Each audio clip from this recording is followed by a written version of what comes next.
Assalamualaikum warahmatullahi wabarakatuh. Nama saya Muhammad Alwi Azikri dari Prodi Pendidikan Bahasa Arab, Fakultas Tarbiyah dan Keguruan dari Universitas Islam Negeri Sultan Maulana Hasududun, Banten. Tahun akademik 2023. Puasa. Saya mengambil dari Fathul Qorib, yaitu puasa as-saum lugotan imsak. Jadi puasa menurut bahasa yaitu menahan. Nah, kalau misalnya istilahan, menurut secara istilah yaitu imsaku an muftarin binyatin makhsusotin jami'an nahari, yaitu menahan diri dari segala sesuatu yang bisa membatalkan kita sepanjang hari gitu. Nah, kita kembali ke Quran, yaitu ada di Quran surat 2, yaitu surat Al-Baqarah ayat 183 yang berbunyi, ya ayyuhalladzina amanu kutiba alaikumusiyam kama kutiba alal ladzina min qablikum la'allakum tattaqun. Nah, mari kita tafsirkan. Anjay. Jadi yang perasa pertama yaitu ada lafaz ya ayyuhalladzina amanu. Nah, itu termasuk perasa pertama yang misalnya ditafsirkan yaitu wahai orang-orang yang beriman, ditunjukkan kepada semua orang yang beriman. Jadi ayat tersebut itu hanya ditunjukkan untuk orang-orang yang beriman. Puasa itu ditunjukkan untuk orang-orang yang beriman. Jadi kalau misalnya orang yang tidak beriman ya tidak hai gitu. Garing. Terus itu untuk perasa yang pertama. Nah, next perasa yang kedua ada ya ayyuhallazina amanu kutiba alaikumusiyam. Nah, lafaz kutiba di sini yaitu diwajibkan, bukan dianjurkan lagi. Jadi menggunakannya lafaz kutiba. Nah, perbedaannya apa, Bang? Kalau misalnya lafaz kutiba dengan lafaz furido.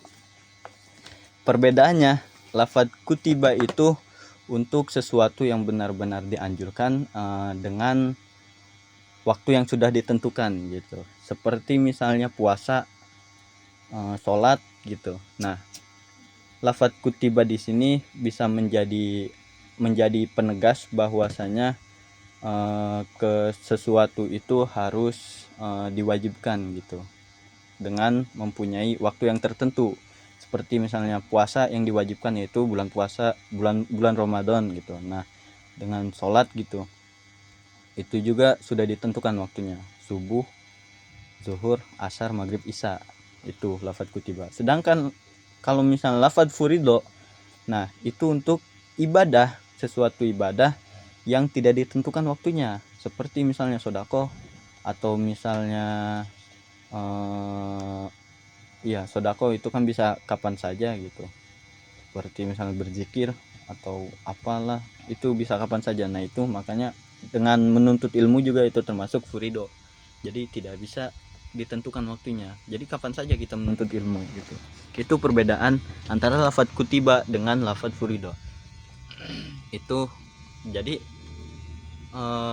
tafsir, kitab-kitab tafsir yang klasik ataupun yang modern juga menggunakan lafaz kutiba. Seperti itu tadi penjelasannya.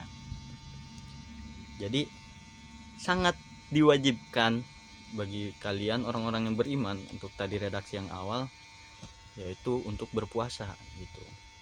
Kama kutiba alal ladzina min qablikum. Nah, ini untuk perasa yang ketiga, yaitu sebagaimana orang-orang telah diwajibkan, orang-orang sebelum kalian telah diwajibkan untuk berpuasa juga. Jadi sebelum kita, yaitu umat Yahudi juga dulunya disuruh berpuasa gitu kan, orang-orang sebelum kita gitu.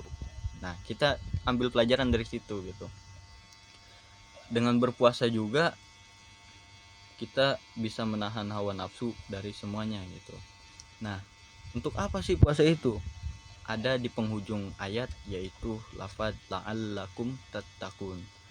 Semoga kamu bisa bertakwa gitu. Nah, untuk mendapatkan ketakwaan itulah kita berusaha untuk berpuasa gitu.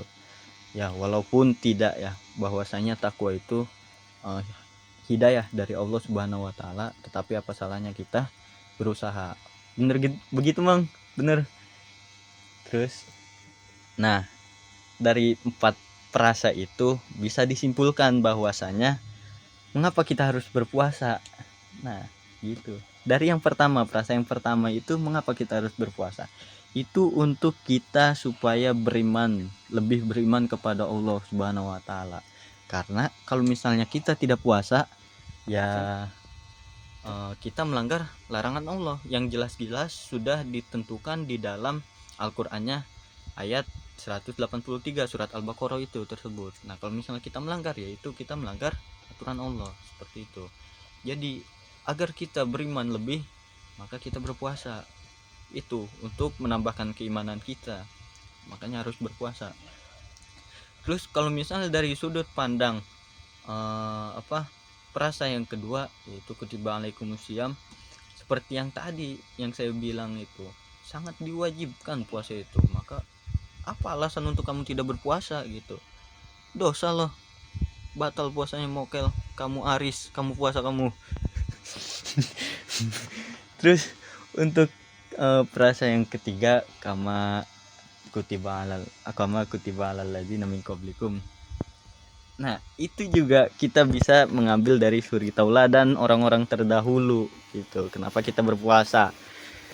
Orang-orang terdahulu itu mereka berpuasa, wallahu alam ya puasanya seperti apa gitu, tapi kan mereka juga berpuasa untuk melawan hawa nafsu kita. Terus yang keempat juga ada la'allakum tattaqun. Nah, ini poin terakhir yang harusnya ngena banget gitu, yang rasional untuk kita sendiri gitu. Jadi iya, ketakwaan kita itu. Jadi untuk menghilangkan rasa nafsu kita, yaitu kita dengan berpuasa. Nah, kembali ke definisi awal ya. Puasa itu adalah menahan diri dari segala sesuatu yang membatalkan. Nah, segala sesuatu yang membatalkan, kayak misalnya berjima dengan istri, itu kan halal. Nah, itu bisa membatalkan puasa. Atau makan juga halal kok. Kalau misalnya dari uang halal gitu, nggak nyolong, itu juga sesuatu yang halal, tapi itu bisa membatalkan puasa. Nah, untuk menambahkan ketakwaan kita, jadi kita itu berpuasa agar kita bisa menahan diri dari semuanya gitu. Toh yang halal aja kita tahan, apalagi yang haram, seperti itu. Lagi pula kalau misalnya kita lapar, mager mau ngapa-ngapain, iya enggak? Seperti itu teman-teman. Jadi berpuasalah sebelum puasa itu dilarang. Wassalamualaikum warahmatullahi wabarakatuh.